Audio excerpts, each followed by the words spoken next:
वर्षु कहाँ खोई हुई है? नहीं, अब रश्मि बैठना। क्या सोच रही है? नहीं, कुछ खास नहीं। एक्चुअली रश्मि, मैंने आज पार्टी में सर के साथ डांस किया, लेकिन अब मुझे बहुत अजीब सा लग रहा है। अजीब? क्यों? क्यों क्या रश्मि, सोचना, वो हमारे सर है और मैंने इस तरह उनके साथ, I mean, सब लोग क्या सोच रहे होंगे? वर्षा, तो इतना टेंशन क्यों लेती है? तूने कुछ गलत नहीं किया है। He offered you a dance and you danced with him, as simple as that. लेकिन और तू अकेली थोड़ी ना थी पार्टी में, और भी तो सारे लोग थे। और वर्षु, पार्टीज में ये सब चलता रहता है, और तू भी जानती है कि बॉस ने कभी हमारे साथ बॉस जैसा बिहेव नहीं किया है। He's always behaved like a friend. तो एक फ्रेंड के साथ डांस करने में क्या प्रॉब्लम है? हाँ? और एक बात, मैंने जब पार्टी में कहा ना, वो गलत नहीं कहा। तेरी और बॉस की जोड़ी साथ में बहुत अच्छी लगती है। कुछ भी बोल दिया ना तू।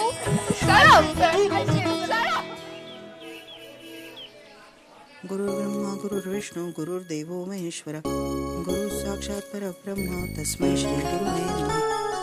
शान्ताकारं भुजगशयनं पद्मनाभं सुरेशं विश्वाधारं गगन सदृशं मेघवर्णं शुभांगं लक्ष्मीकान्तं कमलनयनं योगिविर्यात् वन्दे विष्णुं भवभयहरं सर्वलोकैकनाथं। अरे विनोद, तुमने और मंजूषा ने आज छुट्टी ली है ना? हाँ। चलो अच्छा है, आज सब मिलकर आरती करेंगे, नैवेद्य खाएंगे और एक साथ विसर्जन के लिए निकलेंगे। वैशाली, तू और वर्षा भी आज जरा जल्दी।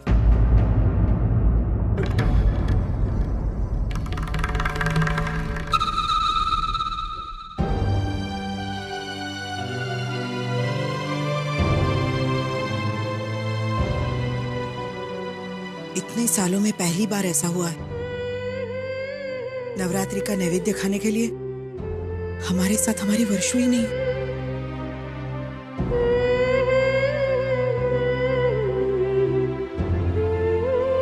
आई, मैं अभी वर्षा को फोन करती हूँ, देखती हूँ वो कैसे नहीं आती। अरे नहीं नहीं, कोई जरूरत नहीं उसे फोन करने की। पता नहीं उसे नवरात्रि याद भी है या नहीं, और ये सारी बातें अब उसके लिए मायने कहाँ रखती।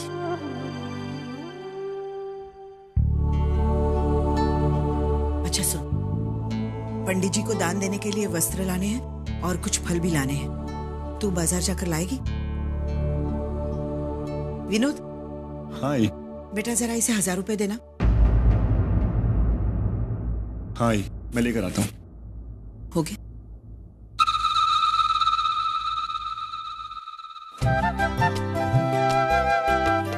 कितना हुआ?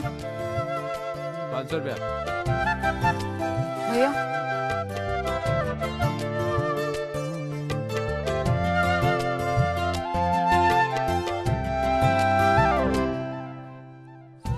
वर्षु,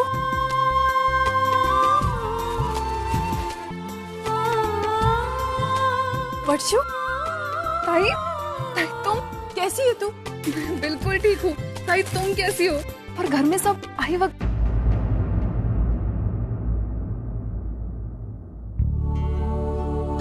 ये सब छोड़, 3 दिन बाद मिल रही मुझे ऐसा लग रहा है जिसे पता नहीं कितने वक्त बाद मिल रही है। अच्छा सुन, मुझे तुझसे कुछ बात करनी है।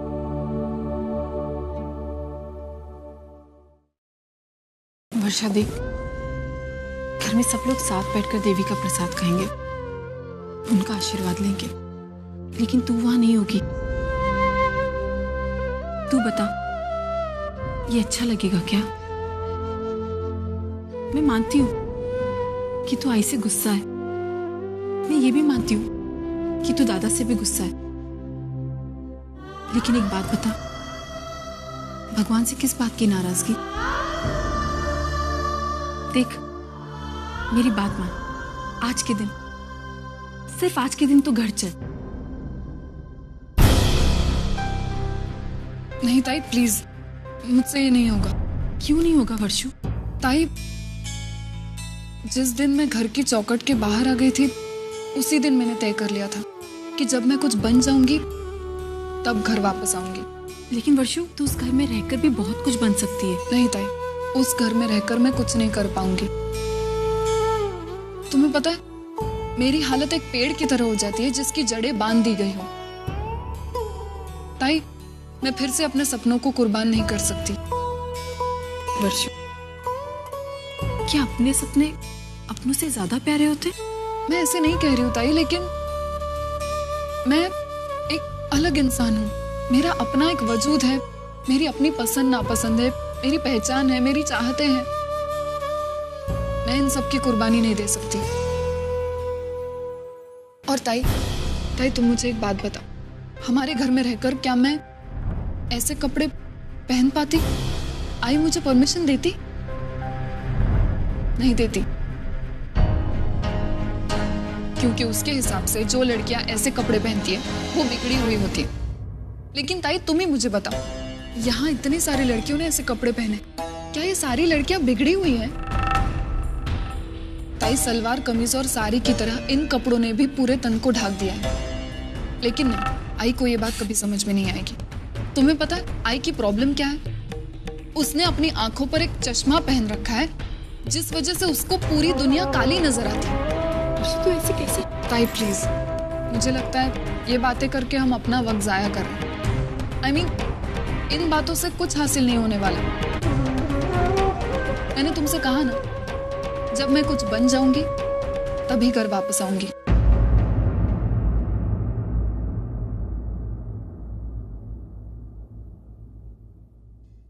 ताई,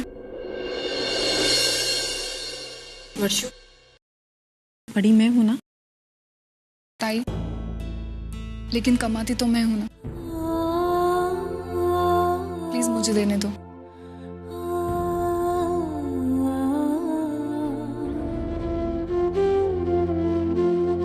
ताई, मैं चलती हूँ। सुन, अपना ख्याल रखना। तुम भी।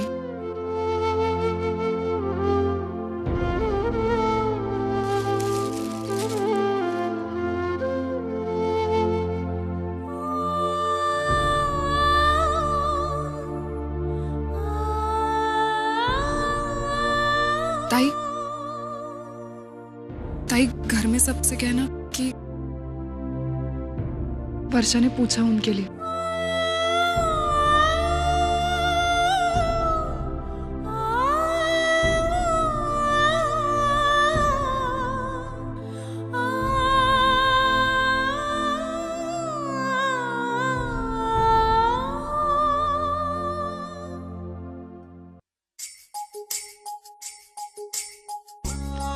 भाई, ये पूजा की थाली देखो ना, कुछ और चाहिए? बस सुपारी रख दो और अगरबत्ती रख दो और सारी चीजें वहाँ इकट्ठा कर दो। हाँ, बस एक बार अर्चू आ जाए ना तो सारी तैयारी हो जाएगी। वर्षा से मुलाकात के बारे में आई को ना बोलना ही ठीक होगा, वरना वर्षा के इनकार की बात सुनकर वो फिर से दुखी हो जाएगी। आ गए अर्चू? तो सारी चीजें मिल गई ना? हाँ, ये फल तो मिल गए, लेकिन सोने के भाव चढ़ा था हर एक फल। एक साधा चीकू सुद्धा 5 रुपयात मिळत होता, माहिती है? त्योहारों के दिन में ऐसा ही होता है। आमदनी बढ़ती नहीं, लेकिन चीजों के दाम आसमान छू लेते हैं। बहिनी, ये 37 रुपए बचे हैं, दादा को दे दीजिएगा।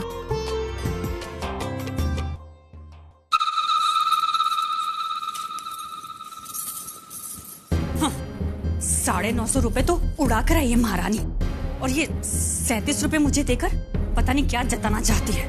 अरे, ये चिल्लर भी उड़ाकर आ जाती तो क्या फर्क पड़ता था?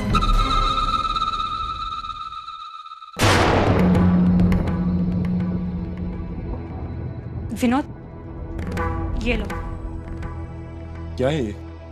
37 रुपए हैं। तुमने अपनी बहन को जो 1000 रुपए दिए थे ना खर्चा करने के लिए, उसमें से सिर्फ इतने ही बचे हैं। मंजू, क्या हुआ है तुम्हें? तुम इस तरह क्यों बात कर रही हो? अरे यार, देवी माँ का विसर्जन है, उत्तर पूजा के लिए पैसे तो लगेंगे ही ना। हर साल देता हूँ, इस साल तुम क्यों प्रॉब्लम कर रही हो? विनोद, देखो ये बात नहीं है। अब मैं तुम्हें ये नहीं कह रही हूँ कि तुम अपनी जिम्मेदारियों से मुंह फेर लो, लेकिन हमें कहीं ना कहीं इन खर्चों पर रोक तो लगानी होगी ना। फिर अगले महीने पुण्य की नई क्लास शुरू होने वाली है, पता नहीं कितने सारे खर्चे धम्म से हम पर आ गिरेंगे। उसकी नई ड्रेस बनवानी है, नए शूज, नई बुक्स, कैसे करेंगे हम वो सब? मंजू सब हो जाएगा, सब हो जाएगा, पता नहीं कहाँ से पैसे आएंगे। विनोद, विनोद कहाँ से लेकर आओगे इतने सारे पैसे? अरे जिस स्पीड से पैसे खर्चा हो रहे हैं ना, मुझे नहीं लगता कि अगले महीने तक हमारे हाथ में कुछ पैसे बचेंगे। विनोद, हमें कोई ऐसा रास्ता ढूंढना होगा कि अब घर का खर्चा भी निकल जाए और हमारे हाथ में पैसे भी बच जाए। अरे ऐसे चमत्कार तो सिर्फ कहानियों में होते हैं। विनोद मेरी बात तो सुनो ना तुम। देखो, तुम्हें वो बात याद है कुछ दिनों पहले अर्चू की सास ने तुम्हारे दिए हार को लेकर बखेड़ा खड़ा किया था? उस बात को मैं कैसे भूल सकता हूँ? सब कुछ तुम्हारी वजह से हुआ था। पता नहीं क्या क्या झेलना पड़ा था हम लोगों को। फिर आए ने वर्षा की एफडी तुड़वाई और उसके लिए नया हार बनवाया, सिर्फ तुम्हारी वजह से। हाँ, माना मैंने कि ये सब हुआ था, लेकिन फिर बाद में तुमने 22,000 रुपए दिए थे ना आई को, और वो सब बीती बातें हैं, भूल जाओ उन्हें दोहराकर कोई फायदा नहीं होने वाला है। अब विनोद, हमें तो सिर्फ ये सोचना है कि उस हार का हम लोग क्या कर सकते हैं। तुम कहना क्या चाहती हो? अब मेरा मतलब ये है कि मानो तो हमें वो सारे गहने वापस कर चुका है, तो क्यों ना हम वो हार आई से मांग कर और उसे तुड़वा कर। मंजू, अरे विनोद, मेरी बात को समझने की कोशिश करो, गुस्सा मत हो और ठंडे दिमाग से मेरी बात सुनो। अरे पूरे 22,000 रुपए हमारे पास होंगे, तुम्हारी और मेरी सैलरी को हाथ लगाने की जरूरत भी नहीं पड़ेगी। अब एक बार आई से बात करके तो देखो। तुम्हारा दिमाग खराब हो गया है, ऐसा मैं कुछ भी नहीं करूंगा। अरे छोटी बहन की शादी में जो गहने दिए थे उन्हें वापस मांगकर, उन्हें तुड़वाकर क्या मैं घर का खर्चा चलाऊंगा? इतना गया गुजरा नहीं हूं मैं। लेकिन विनोद, तुम ऐसा सोच भी कैसे सकती हो? अरे क्यों नहीं सोच सकती मैं ऐसा? अरे अपनी मौज मस्ती के लिए वो गहने तोड़वाने के लिए नहीं कह रही हूँ मैं, घर का खर्चा चलाना है उनसे। और वैसे भी अर्चू अब उन गहनों का क्या करेगी? अपने पति का घर छोड़कर तो वो यहाँ आ चुकी है। मंजू, अर्चू ने मानव का घर क्यों छोड़ा है वो तुम अच्छी तरह से जानती हो। इस बात का और उन गहनों का कोई ताल्लुक नहीं है।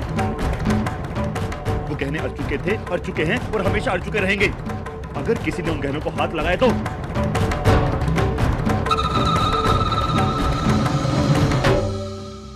हाथ लगाया तो?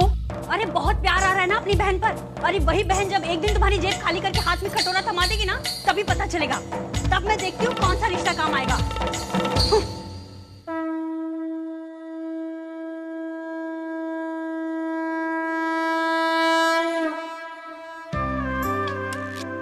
मानो बेटा, रुको रुको मानो, तुम्हारा हाथ दर्द कर रहा होगा ना, जल गए हैं।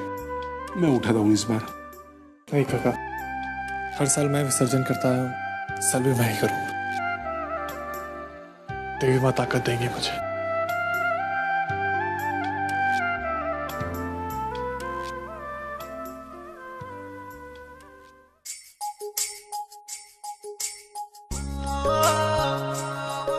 आई राजा उदो उदो, सदानंदीचा उदो उदो, आई राजा उदो उदो, सदानंदीचा उदो उदो, आई राजा उदो उदो, सदानंदीचा उदो उदो।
इसको।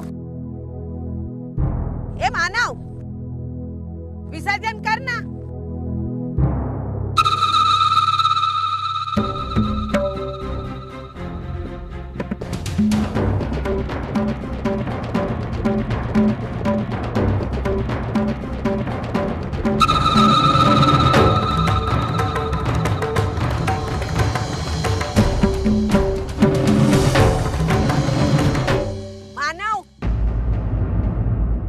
विसर्जन कर और घर जा, मैं आती हूँ थोड़ी देर में। हाँ?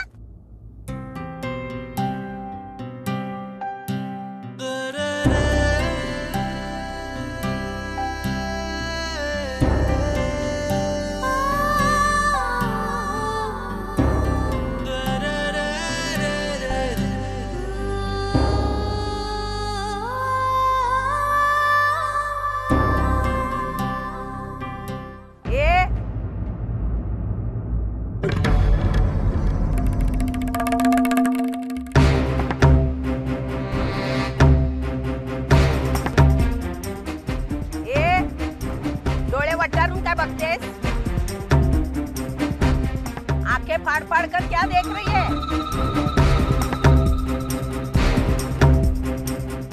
मैं मेरा व्यवहार पूरा करने आई हूँ। व्यवहार? कैसा व्यवहार? अरे वाह, हमने गहने दिए वो दबोच के रख दिए, जब खुद को देने की बारी आई तो पूछ रही कैसा व्यवहार? क्या बेशरम औरत है रही है। देखिए, आपको जो कहना है वो साफ साफ कहिए। इस तरह बीच सड़क पर तमाशा करने की हमें आदत नहीं है। तमाशा करने का हमें शौक नहीं है। मेरे हक की चीज मैं मांगने आई हूँ, समझी ना? मांगने में मैं झिझकती नहीं तो निकालने में तुम क्यों झिझकती? मंगलसूत्र दे तेरे बेटी के गले में जो है वो।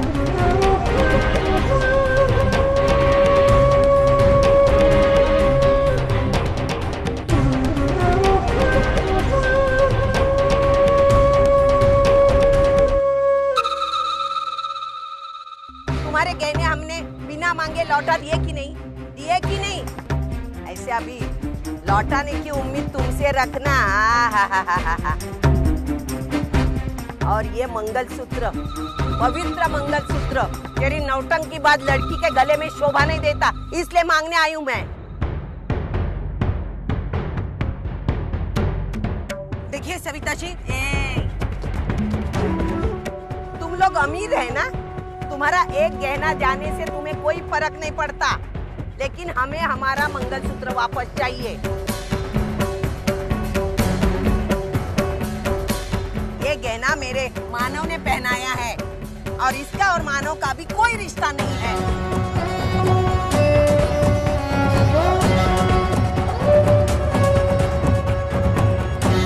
अभी निकालने के लिए भी तुम्हें मुहूर्त देखना है क्या? अरे हाँ, ये 4 कंगन वो भी वापस देना। और देख, मेरे बेटे ने देखा इसके गले में मंगलसूत्र और मुझे बताया, आई जा अपना मंगलसूत्र लेके आओ। अर्चना के गले में जो पहनाया है ना वो लेके आओ।